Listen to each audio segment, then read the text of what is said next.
Assalamualaikum warahmatullahi wabarakatuh. Perkenalkan, nama saya Muhammad Taufik dengan NIM 2514210. Di sini saya akan menjelaskan pemikiran tokoh yaitu Al-Ghazali. Pernahkah kita melihat fenomena sekitar kita? Ada pedagang yang menimbun barang, harga melonjak, naik.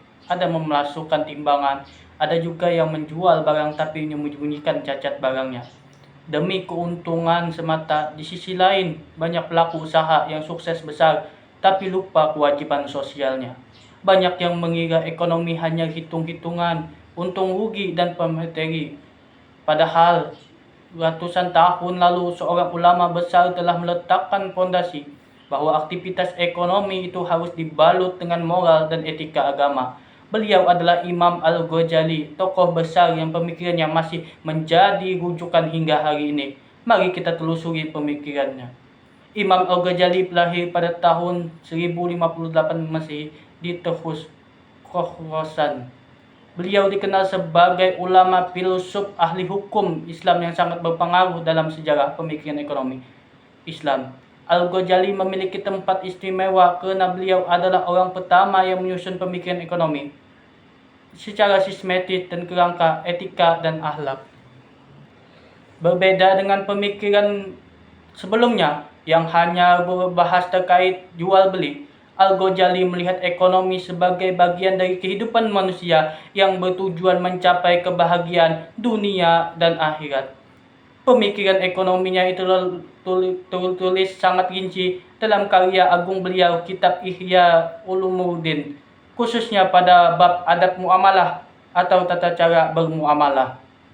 Adapun inti pemikiran ekonomi Al-Ghazali berpusat pada satu kata, yaitu etika. Beliau mengajarkan beberapa konsep utama. Pertama, tujuan aktivitas ekonomi. Menurut Al-Ghazali, manusia berusaha dan bekerja bukan hanya sekedar untuk mengumpulkan kekayaan, tapi ada dua tujuan mulia. Pertama, untuk memenuhi kebutuhan diri dari keluarga agar hidup layak.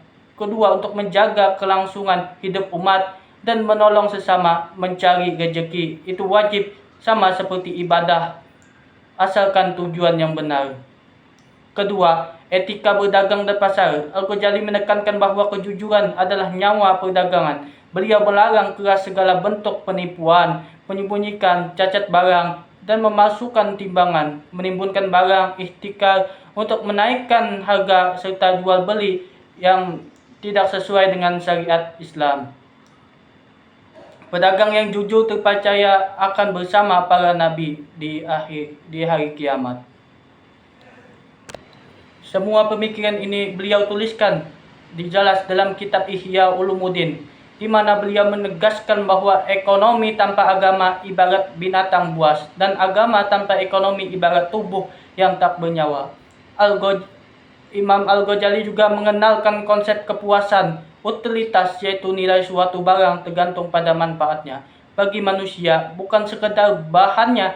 Beliau juga mengingatkan tentang batas kekayaan. Cukup itu lebih baik daripada banyak tapi berlebihan dan lupa hak orang lain. Pemikiran ini menjadi dasar kuat bahwa ekonomi Islam tidak lepas dari nilai spiritual dari sosial. Jika kita hubungkan dengan kondisi ekonomi Indonesia dan dunia saat, pemikiran Al-Ghazali sangat relevan dan menjadi solusi. Banyak krisis ekonomi terjadi karena hilangnya etika, penipuan, bisnis, korupsi hingga penimbunan barang kebutuhan pokok. Ajaran Al-Ghazali mengingatkan kita kembali, ekonomi harus manusiawi di Indonesia. Penerapan pemikiran ini terlihat nyata dalam sistem zakat wakaf yang kini kita kelola modern untuk mengataskan kemiskinan, serta prinsip usaha halal dan baik yang mulai digalakkan.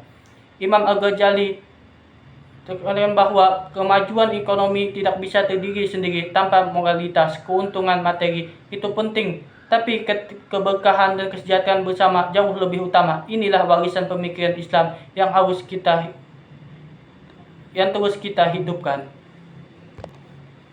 Adapun definisinya saya mengambil dari daftar pustaka Al-Ghazali, Imam Ihya Ulumuddin, pustaka Imam Syafi'i, Safar Umar 2000, Islam dan Tantangan Ekonomi, Gema Insan Press.